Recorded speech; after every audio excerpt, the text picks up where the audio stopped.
Column A এর ছন্দোবদ্ধ শব্দগুলিকে column B এর সাথে মিলাও। এই বাক্যটি ইংরেজিতে অনুবাদ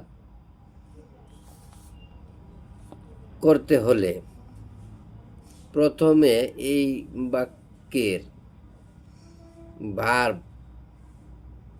নির্বাচন করতে হবে। যে কলাম এ এর ছন্দোবদ্ধ শব্দগুলিকে কলাম বি এর সাথে মিলাও।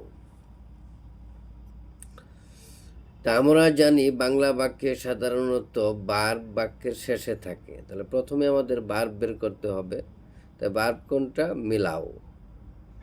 মিলাও হইল ভার্ব। আচ্ছা, মিলাও হইল ভার্ব। এখন এটা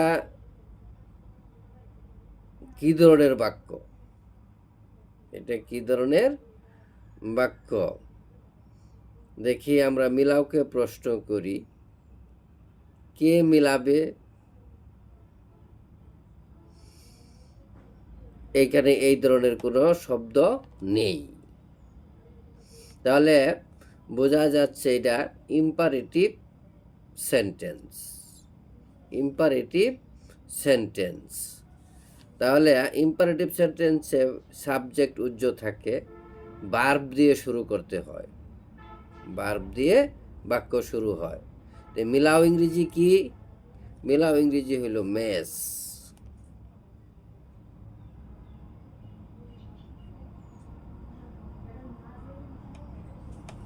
মেস। এখন আমরা প্রশ্ন করি মিলাওকে, কি মিলাবে? এখানে মেস হইল ভার্ব, ভার্বের পরে কি বসে? অবজেক্ট। কি মিলাবে? কি মিলাবে? ছন্দবদ্ধ শব্দগুলিকে। ছন্দ, এই যে ছন্দবদ্ধ শব্দগুলিকে, ছন্দবদ্ধ শব্দগুলিকে ইংরেজি কি? ছন্দবদ্ধ শব্দগুলো ইংরেজি হইল দি রাইমিং।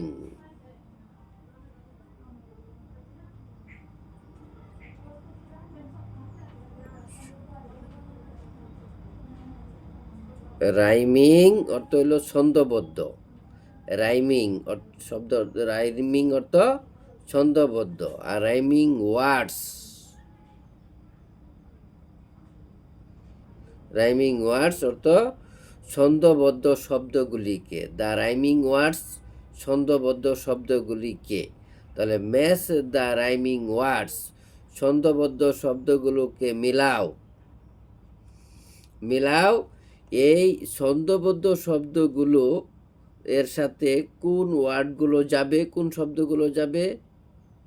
এই যে কলাম এ এর, কলাম এ এর ইংরেজি এই শব্দগুলো যাবে এই ছন্দবদ্ধ শব্দগুলোর সাথে, যার সাথে যে শব্দ যায়।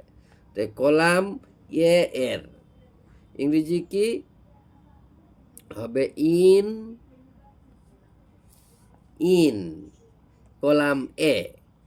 ইন কলাম এ এর বাংলা হইল কলাম এ এর। In column.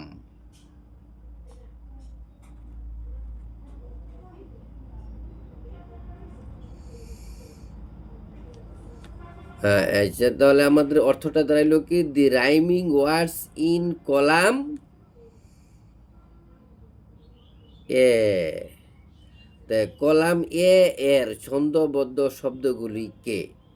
আর কোন শব্দগুলো রইল? বাকি রইল কোন শব্দগুলো? কলাম বি এর সাথে। কলাম বি এর সাথে। সাথে ইংরেজি কি? উইথ। With column B.